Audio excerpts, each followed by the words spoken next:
அறிவோம். அனைவருக்கும் நமஸ்காரம். நாம் தற்போது பார்த்து கொண்டிருக்கின்ற வகுப்பு கேன உபனிஷதம்.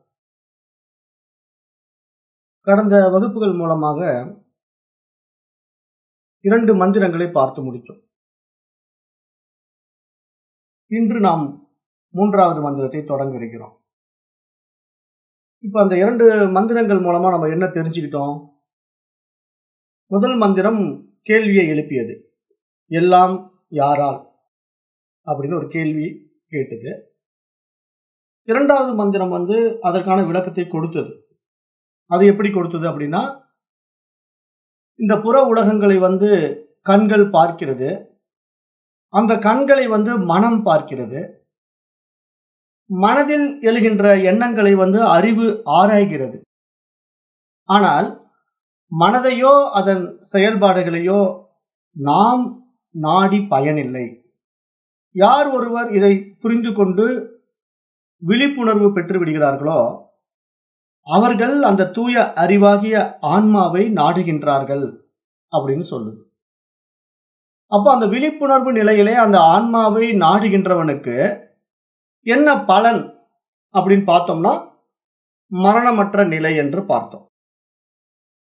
இப்ப அந்த மரணமற்ற நிலை அப்படின்னா நமக்கு சந்தேகம் வரும். அது என்னங்க மரணமற்ற நிலைன்னா, நான் அப்படியே இந்த உடம்போடு இருப்பனா, என்றென்றைக்கும் சாக மாட்டேனா அப்படிங்கிற மாதிரி நிறைய பேர் நினைச்சுக்கிறாங்க. அதுக்கு தான் நிறைய பயிற்சிகள் எல்லாம் பண்ணிட்டு இருக்காங்க. இந்த வாசி யோகம், அப்புறம் யோகா, இதெல்லாம் பண்ணி அப்படியே உடம்ப, நான் திருமூலர் 3000 வருஷம் வாழ்ந்தாரு, நானும் ஒரு 300 வருஷமா அது வாழ பார்க்கிறேன் அப்படின்னு முயற்சி பண்றவங்க எல்லாம் இருக்காங்க. அது நடக்காது. ஏன் அப்படின்னா, திருமூலர் 3000 வருஷம் வாழ்ந்தாருங்கிறதுக்கு எந்த ஆதாரமும் கிடையாது. அவர் 3000 பாடல்களை எழுதியிருக்காரு, அவ்வளவுதான். அவர் 3000 பாடல்களை எழுதிட்டாருங்கிறதுக்காக அவர் 3000 வருஷம் வாழ்ந்தாரு, வருஷத்துக்கு ஒரு பாட்டு எழுதினாரு அப்படின்னு எல்லாம் ஆளாளுக்கு ஒரு புருடா விட்டு வச்சிருப்பாங்க. அப்படியெல்லாம் கிடையாது. 3000 பாடல் எழுதுறதுக்கு எதுக்கு 300 ஆண்டுகள் வாழணும், 3000 ஆண்டுகள் வாழணும்? இருக்கிற வாழ்நாள்லயே எழுத முடியும். அதுதான் ஞானம். அதனால யார் யாரோ ஏதோ கதை கட்டி விடுற விஷயங்கள் எல்லாம் நம்பிக்கிட்டு நம்ம இங்க வாழ முடியாது. நம்ம நேரடியா நம்முடைய அனுபவத்துக்கு வர்ற விஷயங்களை மட்டும்தான் எடுத்துக்கணும் அப்படின்னு நம்ம ஏற்கனவே இந்த பாடத்திட்டங்கள்ல சொல்லி இருக்கிறோம். ஏன்னா யார் யாரோ ஏதோ சொல்றாங்க, அதெல்லாம் பயிற்சி முறைன்னு பண்றது, மற்றவர்கள் சொல்லுகின்ற விஷயங்களை எல்லாம் அப்படியே நம்புறது, இதெல்லாம் இந்த பாடத்திட்டங்கள்ல பயன்படாது என்று நாம் சொல்லிட்டோம்.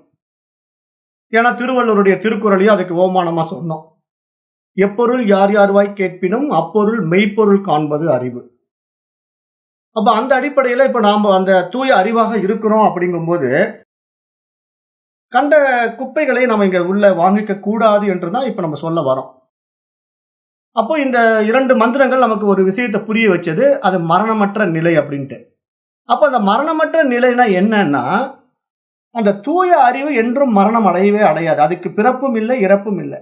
அது என்றென்றும் எப்பொழுதும் சாஸ்வதமாய் இருக்கின்ற ஒரு மெய்ப்பொருள். அது அந்த மெய்ப்பொருளாய் நான் மாறிவிடுவேன், அவ்வளவுதான். எனக்கு எங்க மரணம் இருக்கு? அதுதான் மரணமற்ற நிலை. இவ்வளவுதான் விஷயம். ரொம்ப சிம்பிள். மரணமில்லா பெருவாழ்வு அப்படின்னா ஏதோ இந்த உடம்போடு அப்படியே வாழ்ந்துட்டு இருக்கிறது அப்படிங்கிற கற்பனைக்கெல்லாம் போகாம, அந்த மரணமில்லா பெருவாழ்வு என்பது அந்த தூய அறிவாய் மாறி என்றென்றும் சாஸ்வதமாய் சத்தியமாய் நித்தியமாய் நிலை கொண்டு இருப்பது. இதுதான் மரணமில்லா பெருவாழ்வு. அப்ப நான் இதுவரை அறியாமையில் இருந்தேன். இந்த உடலாக நினைத்தேன், மரணம் அடைவதை பார்த்தேன். மனமாக நினைத்தேன், அந்த மனம் பல்வேறு குழப்பங்களில் சிக்கி சீரழிவதையும் பார்த்தேன். அப்ப நிச்சயமாக நான் இந்த உடலாக இருக்க முடியாது, இந்த மனமாக இருக்க முடியாது, இந்த புலன்களாக இருக்க முடியாது என்று நான் ஆராய்ந்து அறிந்து கொண்ட தெளிவிலே நான் அந்த தூய அறிவாகத்தான் இருக்கின்றேன் என்று எப்பொழுது உணர்ந்து கொள்கின்றேனோ அப்பொழுது முதல் நான் மரணம் அடைய மாட்டேன். ஏன்? நான் அதுதானே, மரணமடையாத சாஸ்வதமாய் சத்தியமாய் இருக்கின்ற நித்திய பொருள் அல்லவா நான். நான் நினைத்துக் கொண்டிருப்பது போல நான் இந்த உடல் அல்ல, இந்த மனம் அல்ல, இந்த புலன்கள் அல்ல, பஞ்சபூதங்கள் அல்ல நான். அப்ப இவைகளுக்கெல்லாம் அப்பாற்பட்ட தூய அறிவே நான் என்று அறிவதுதான் இங்க நமக்கு நோக்கம். அதை நாம் எப்படி திடமாக அறிய முடியும், அதை உறுதியாக உணர முடியும் என்பதற்கான படிநிலைகளை தான் இங்க நம்ம படிப்படியா கற்றுக் கொடுத்து கொண்டிருக்கோம். அந்த அடிப்படையில இப்ப இந்த உபநிஷத்தினுடைய 3வது பாடல் பார்க்கலாம். கேன உபநிஷத்தினுடைய 3வது பாடல்.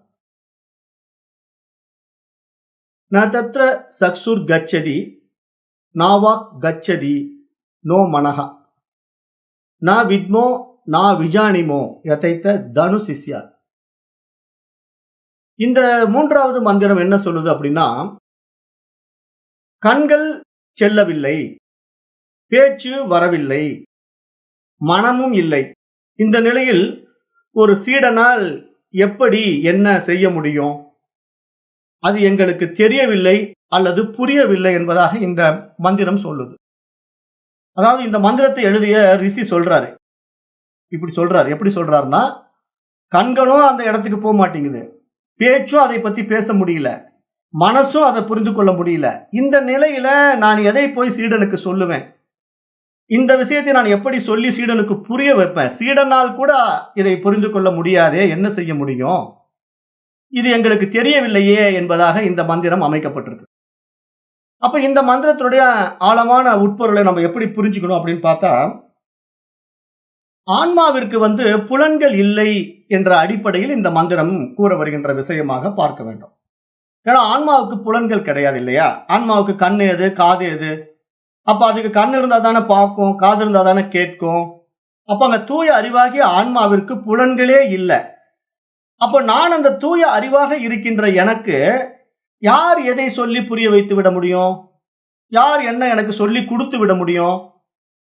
வெளியிருந்து எனக்கு யாருமே எதையுமே கொடுக்க முடியாது. ஏனென்றால் அதை உள்வாங்கும் அளவிற்கு நான் ஒன்னும் சாதாரண ஆள் கிடையாது. நான் அந்த தூய அறிவு. ஆனால் அது தெரியாததுனால நான் அறியாமையிலே மனமாகவும் இந்த உடலாகவும் பாவித்துக் கொண்டிருக்கின்றேன். அந்த தவறான நிலைப்பாட்டிலே நான் இது போன்ற பாடத்திட்டங்களை படித்து இதன் வாயிலாக நான் அடைந்த விவேகத்தினாலே என்னிடத்தில் ஏற்றி வைக்கப்பட்ட தவறான புரிதல்களை எல்லாம் நீக்கிக் கொள்ளும் பொழுது என்னுடைய சொரூபம், என்னுடைய சுயம் எனக்கு வெளிப்படும். அதற்காகத்தான் இந்த பாடத்திட்டங்கள் நம்ம படிக்கிறோம். இப்ப இந்த பாடத்திட்டங்களை படித்து நம்ம பெரிய அறிவாளிகளாக ஆக போறது கிடையாது.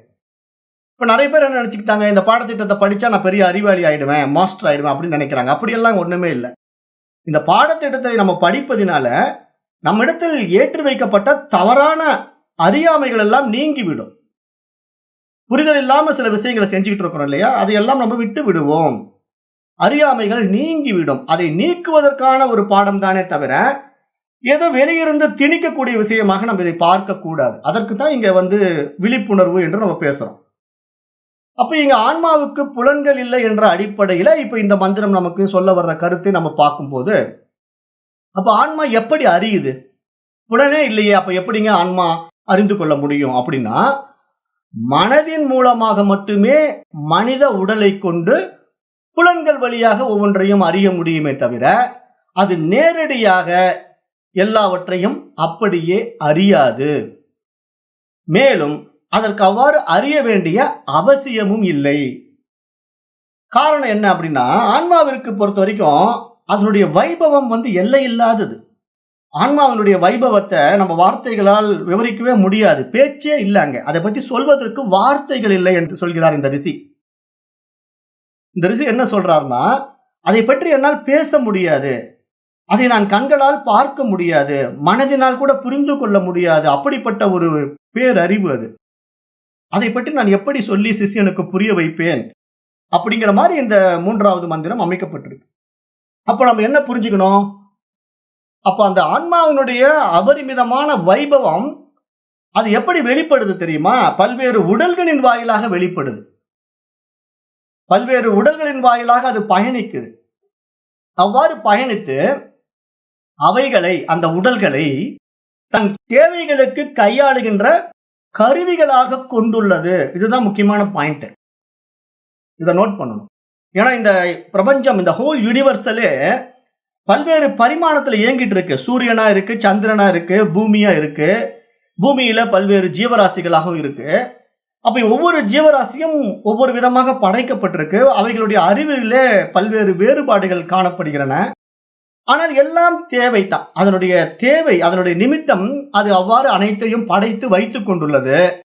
அதனால் தான் இந்த உடல்களை எல்லாம் ஆன்மாவின் உபயோகத்திற்கான உபகரணங்கள் என்று கூறுகிறது சாஸ்திரம். ஆக்சுவலா இந்த உடம்பு கருவிதான், ஆன்மாவிற்கான ஒரு கருவி. நாம என்ன நினைச்சுக்கிட்டோம் புரியாம, இந்த உடல் நான் என்று அபிமானித்துக் கொண்டிருக்கிறோம். ஆனா அபிமானித்துக் கொண்டிருக்கின்ற இந்த உடல் தான் மரணம் அடையும் போது எதற்குமே பயன்படாம போயிடுது நம்ம சொல்றோம் இல்லையா? அது கருவிங்கிறதுக்கு தான் நம்ம போன வகுப்புலயே புரிய வச்சோம் இல்லையா? ஏன்னா கண் இருக்கும் பார்க்காது, காது இருக்கும் கேட்காது, நாக்கு இருக்கும் ருசிக்காது. காரணம் என்ன? ஆன்மாவுக்கு உபயோகம் இல்லை அந்த உடம்பு. ஆன்மாவுக்கு அந்த உடம்பு தேவையில்லை அப்படின்னு முடிவு பண்ணிட்டா அந்த உடம்பு விடுபட்டுடும். அப்ப அந்த உடம்பு என்ன ஆயிடுது? பிணமாக மாறி கிடக்குது பூமியில. அப்ப அந்த பிணமாக மாறி அந்த உடம்பு ஒரு ஜடப்பொருள், அதனுடைய பயன்பாடு தேவையில்லை ஆன்மாவுக்கு. அப்ப அது ஜடமாக்கிக்கிடுது. அந்த நிலையில அதுக்கு கண் இருந்தாலும் பார்க்காது, காது இருந்தாலும் கேட்காது. அப்ப என்ன யூஸ்? அது உண்மையிலேயே அது கருவிதான். அந்த டூலை யூஸ் பண்ணி அது எல்லா வேலையும் செய்து, அந்த டூலுடைய யூசேஜ் முடிஞ்ச பிறகு அதை டெஸ்ட்ராய் பண்ணிடுது. அவ்வளவுதான், அதை அழித்து விடுகிறது. அதுதான் இங்க உண்மை நிலை. அதை நம்ம புரிந்து கொள்ள வேண்டும். அப்போ மனிதர்களாகிய நாம் நம்மிடம் உள்ள புலன்களில் ஒன்றாகிய இந்த கண்களை கொண்டு எல்லாவற்றையும் கண்டுவிட முடியுமா அப்படின்னு கவனிச்சோம்னா கண்டிப்பா முடியாது. ஏன் முடியாது? நான் கண்ணை கொண்டு பார்க்க முடியாதுங்களா அப்படின்னு ஒரு கேள்வி நீங்க கேட்டீங்கன்னா, நீங்க கண்ணை கொண்டு நுண்கிருமிகளை பார்த்துடுவீங்களா? கண்ணை கொண்டு நுண்கிருமிகளை பார்க்க முடியுமா? முடியாது. சரி, அல்லது தொலைவில் இருக்கின்ற ஒரு மலை மீது இருக்கின்ற ஒரு மரத்தை பார்த்து அது வேப்ப மரமா புளிய மரமான்னு இங்கிருந்து சொல்லிடுவீங்களா? சொல்ல முடியாது. அப்ப என்ன புரிஞ்சுக்கணும்? கண் இருந்தாலும் எல்லாவற்றையும் கண்டுவிட முடியாது. அப்ப என்ன பண்றோம்? நாம மனிதர்களாகிய நாம் நம்மிடம் இருக்கின்ற ஒரு அறிவை கொண்டு அதற்கான பிரத்யேக கருவியை நாம் படைக்கின்றோம். இதெல்லாம் முக்கியமா நோட் பண்ணிக்கணும் இந்த பாயிண்ட்ஸ் எல்லாம். அதாவது மனிதராகிய நான், எனக்கு என்னுடைய கண் என்ற புலனின் மூலமாக நுண்கிருமியை காண முடியவில்லை. மலையின் மீது இருக்கின்ற மரம் வேப்ப மரமா புளிய மரமா என்று என்னால் காண முடியவில்லை. ஆகவே நான் என்னிடம் இருக்கின்ற அறிவை கொண்டு ஒரு நுண்ணோக்கியை கண்டுபிடித்தேன். அந்த நுண்ணோக்கியின் வாயிலாக நான் பார்க்கின்ற பொழுது கிருமிகள் எல்லாம் என் கண்களுக்கு தெரிந்தன. அப்ப நான் கிருமிகளை பார்ப்பதற்கு பயன்படுத்திய ஒரு நுண்ணோக்கி என்ற கருவி எனக்கு உபயோகமாக இருந்தது. அந்த கருவி என்னால் படைக்கப்பட்டது, மனிதனாகிய என்னால் படைக்கப்பட்டது. அவ்வாறே நான் மலையின் மீது இருக்கின்ற மரம் வேப்ப மரமா புளிய மரமா என்று அறிய விரும்பினேன். அதற்காக ஒரு கருவியை கண்டுபிடித்தேன், அது தொலைநோக்கி. அப்ப அந்த தொலைநோக்கியை கொண்டு நான் அந்த மரத்தை கவனித்தேன், ஜூம் செய்து பார்த்தேன். பார்க்கும்போது அது புளிய மரம் என்று எனக்கு தெளிவாக தெரிந்தது. அப்போ என்னுடைய அறிவிலே நான் கண்டுபிடித்த இந்த கருவிகள் எப்படி எனக்கு பயன்படுகின்றதோ அதுபோல ஆன்மா இங்கு எல்லாவற்றையுமே இவ்வாறு கருவிகளாக கொண்டு தான் கையாண்டு கொண்டிருக்கின்றது என்று நாம் இங்கு அறிந்து கொள்ள வேண்டும் என்று சாஸ்திரம் சொல்ல வர்ற சாரம். இதுதான் இங்க பூடகம். அதாவது மறைச்சி வச்சிருப்பாங்க, எல்லா விஷயத்தையும் டைரக்டா சொல்ல மாட்டாங்க, மறைச்சி வச்சிருப்பாங்க. ஏன்னா ஆன்மா நேரடியா எதுவும் அனுபவம் ஆகாது. ஆன்மாவிற்கு நேரடி அனுபவம் கிடையவே கிடையாது. அது கருவிகளை கொண்டே தான் எல்லாவற்றையும் கையாளும். அப்ப அந்த கருவியில அதனுடைய கண்டுபிடிப்பு தான் மனிதன். அப்ப அந்த மனிதனிடத்திலே கொடுக்கப்பட்ட பிரத்யேக பகுத்தறிவான 6ஆம் அறிவை கொண்டு அவன் அனைத்தையும் அறிந்து கொள்ள முடிகிறது என்றால் அதற்கு அதிஷ்டானமாக அந்த தூய அறிவு இருந்து கொண்டிருக்கின்றது என்ற நிலை நாம் என்று புரிந்து கொள்கிறோமோ அப்பொழுதே நாம் விழித்துக் கொள்கிறோம் என்றுதான் இங்கு சாஸ்திரம் நமக்கு சொல்ல வர்ற விஷயம். அப்ப இதை நம்ம இங்க நல்லா உள்ள வாங்கிக்கணும். அப்ப இங்க கருவி அப்படின்னு பார்த்தா உண்மையிலேயே இங்க எல்லாமே கருவிதான் ஆன்மாவுக்கு. நீங்க, நானு, மிருகங்கள், பறவைகள் எல்லாமே கருவிதான். ஆனால் அதை எதற்காக பயன்படுத்துகின்றது என்று நமக்கு தெரியாது. இப்ப நான் டெலஸ்கோப்பை யூஸ் பண்றது என்னுடைய பர்பஸ்க்காக, நான் தொலைநோக்கியாக உபயோகப்படுத்துறேன். இன்னொருத்தர் அந்த கருவியை கொண்டு வானவெளி ஆராய்ச்சி பண்ணலாம், நிலாவில் என்ன இருக்குன்னு பார்த்துட்டு இருக்கலாம். இன்னொருத்தர் தொலைநோக்கியை வச்சு ஒரு தூரத்துல இருக்கிற ஒரு பொண்ணை கூட பார்த்துட்டு இருக்கலாம், அழகா இருக்கிறாளா அப்படின்ட்டு.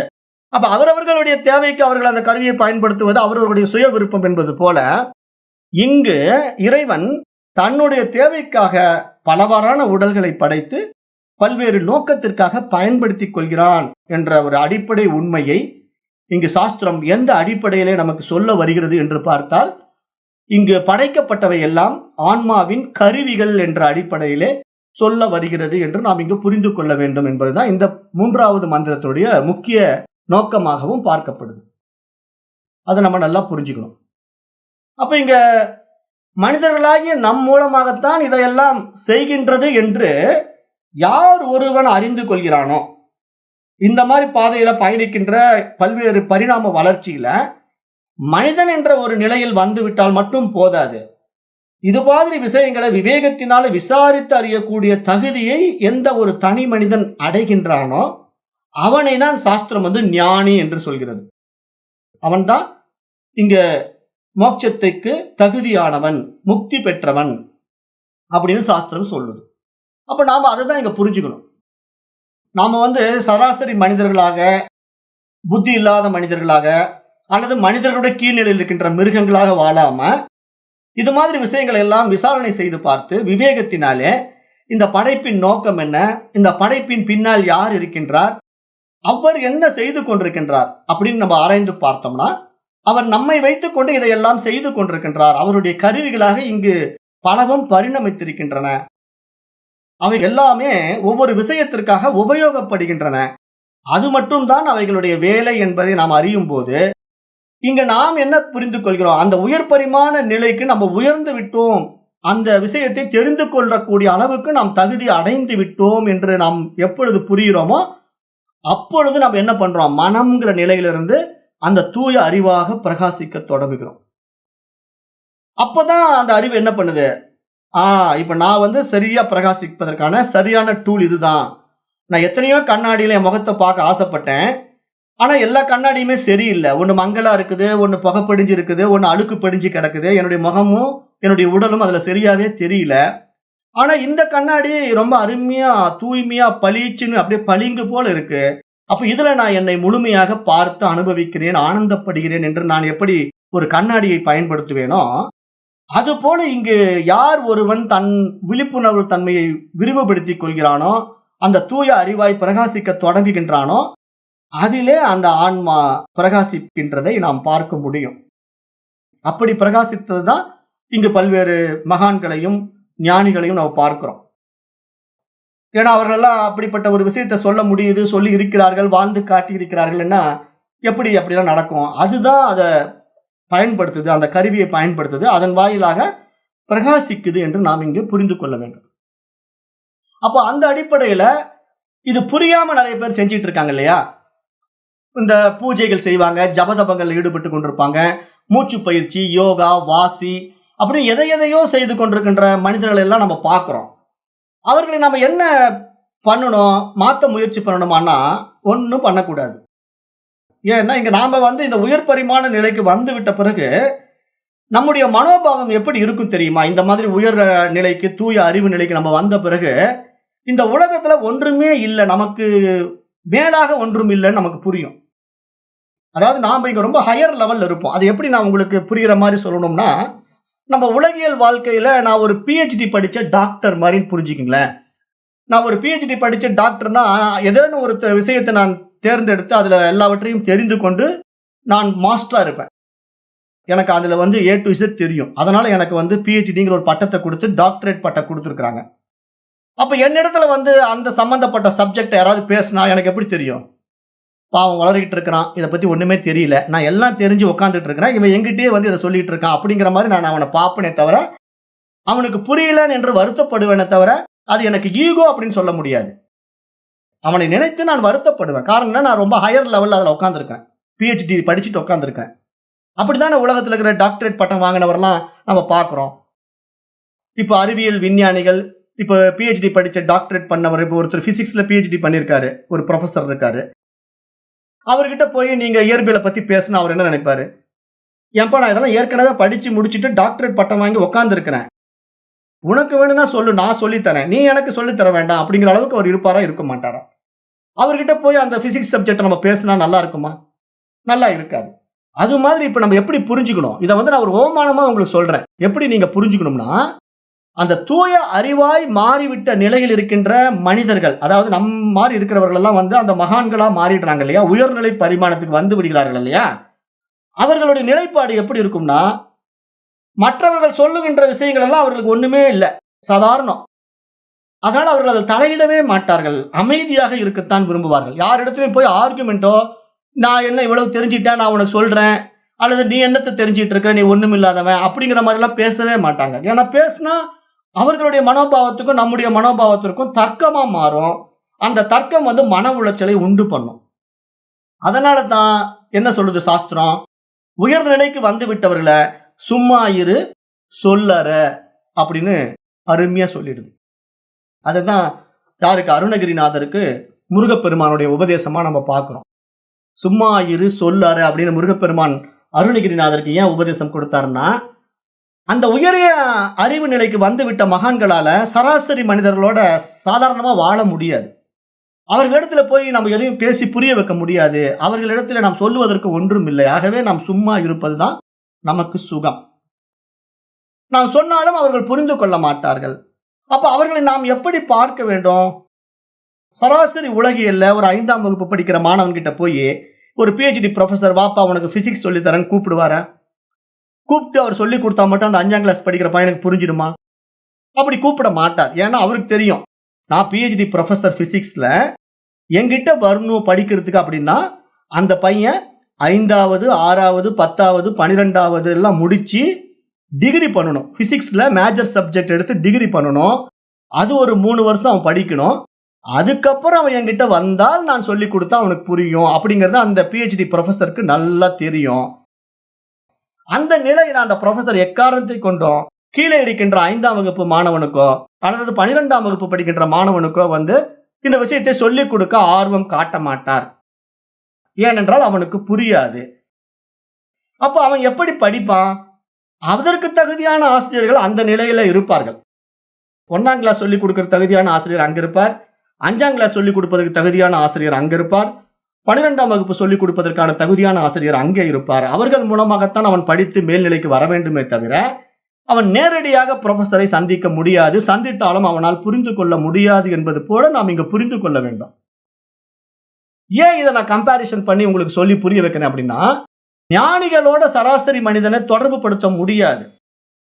அப்ப நம்ம இந்த உயரிய தூய அறிவோட இங்க நம்ம வாழ்ந்து கொண்டிருக்கும் போது இந்த உலக விவகாரங்களிலிருந்து நாம் ஒதுங்கித்தான் இருக்க வேண்டும். வேற வழியே கிடையாது.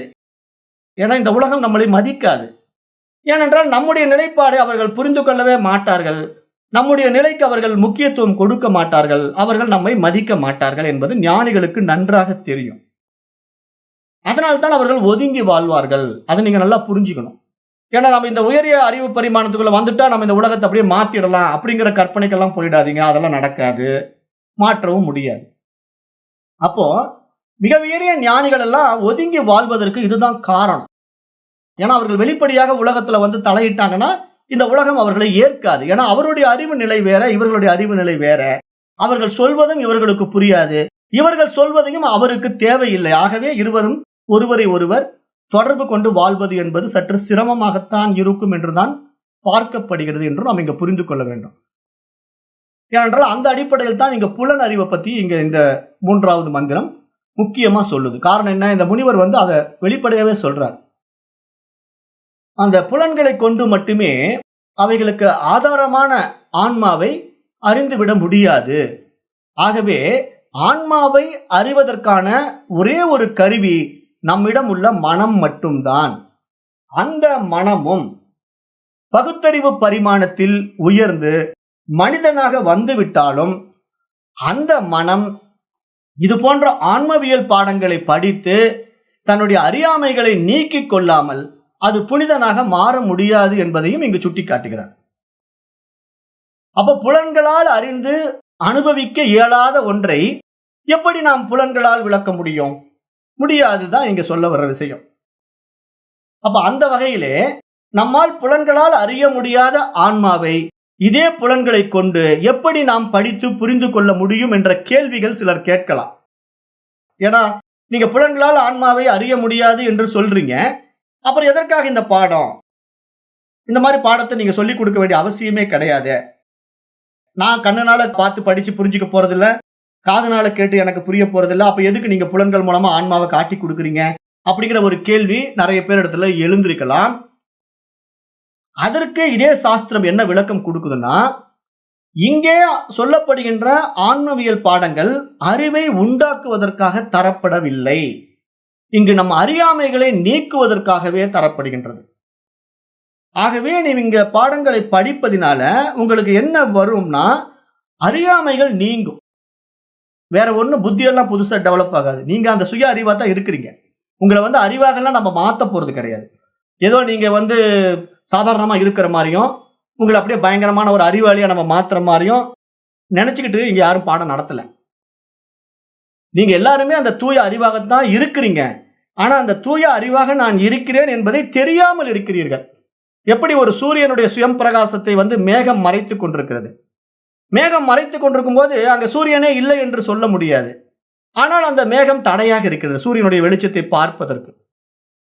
அதுபோல இங்கு தூய அறிவாய் இருக்கின்ற உங்கள் ஒவ்வொருவரிடத்திலும் அந்த அறிவு பிரகாசித்துக் கொண்டிருக்கிறது. ஆனால் அது வெளிப்பட முடியாமல் உங்களுக்கு தடையாக இருப்பது எது என்று பார்த்தால் உங்களுடைய உடலும் மனமும் தான் என்று சாஸ்திரம் சுட்டிக்காட்டுது. அப்ப அதிலிருந்து நாம் விடுபடும் போது மட்டும்தான் நமக்கு இங்க எல்லாம் தெரிய வரும். நம்முடைய சுயம் பிரகாசிக்க தொடங்கும். அப்ப அந்த நிலையை நம்ம புரிந்து கொள்ளும் போது நம்ம அந்த தூய அறிவாய் பிரகாசிக்க ஆரம்பித்து விடுவோம் என்றுதான் இங்க சாஸ்திரம் சொல்ல வருது. அப்ப அந்த நிலைக்கு வந்துவிட்ட ஒரு மனிதனுக்கு தான் இங்கு இருப்பதெல்லாம் இறைவன் என்று தெரியும். ஏனென்றால் நானே எல்லாமாக இருக்கின்றேன் என்று எப்பொழுது அவனுக்கு அந்த அறிவு பிரகாசிக்க ஆரம்பிக்குதோ அப்ப என்னுடைய அறிவு தான் இங்கு எல்லாவற்றிலும் வியாபித்திருக்கிறது என்று புரிந்துவிட்டால் இருப்பதெல்லாம் இறைவன் என்று புரியும். அந்த மனப்பக்குவத்தில் உயர முடியாத மனசு தான் என்ன பண்ணிட்டு இருக்குதுன்னா இந்த விஷய சுகங்களிலே நாட்டம் கொண்டு கண்டதே காட்சி கொண்டதே கோலம் என்பதாக மனம் போன போக்கிலே போய்கொண்டிருக்கிறது என்று ஞானிகள் வருத்தப்படுகிறார்கள். அப்போ இது புரிந்துவிட்டால் நமக்கு இந்த உண்மை புரிந்துவிட்டா நாம் இந்த மதம் சார்ந்தோ அல்லது சமயங்கள் சார்ந்தோ நாம் உண்டாக்கி கொண்ட கடவுள் வழிபாட்டுகளில் உருவத்தில் போய் சிக்க மாட்டோம். ஏனென்றால் அது பகுத்தறிவு பரிமாணத்தில் உயர்ந்து வந்ததற்கான அடையாளமே கிடையாது. ஏன்னா அது ஒரு கீழ்நிலை பாடம். 5ஆம் வகுப்பு 6ஆம் வகுப்பு படிக்கின்ற மாணவனுக்கு எடுத்த உடனே ஒரு பெரிய விஷயத்தை சொல்லிக் கொடுக்க முடியாது. ஆரம்பத்தில் அவனுக்கு படங்கள் மூலமாகத்தான் அதை விளக்கம் கொடுக்க முடியும்.